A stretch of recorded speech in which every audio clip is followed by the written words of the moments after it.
For today's video, tara samahan niyo ako ngayon gumawa ng hash brown potato. Sinong potato lover dyan? Ito, itry nyo.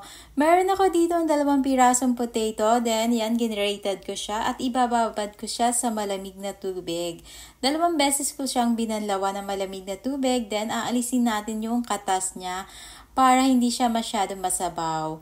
Ayan, magigisa tayo dito ng onion and garlic. Butter yung ginamit ko para mas malasa.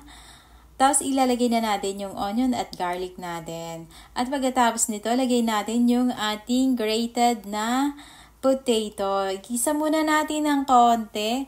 Huwag natin lulutuin yung ating potato. Konti lang gisa at okay na yan dahil ipapry naman natin to.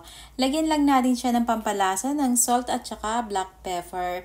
Lalagyan ko rin siya ng cornstarch. 2 tablespoon yung nilagay ko dito para magdikit-dikit siya para pag pinrito natin siya, hindi siya maghihiwalay.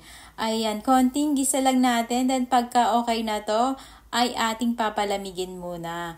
Ihuhulma natin to sa molder ko siya gagawin para maganda yung kanyang forma. At ayan, ready na itong ating potato at atin na siyang ilalagay sa molder para maging circle na siya. Pero depende sa inyo kung paano nyo gustong gawing style yung ating hash brown. Ayan guys.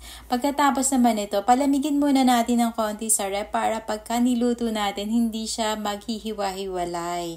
Ayan, dapat mainit yung mantika natin bago natin ilagay yung ating potato. At pagka nag-golden brown na to guys, ay ready na to. Ready to eat na yung ating hash brown. I-try nyo to. Ang sarap nito ididip sa ketchup.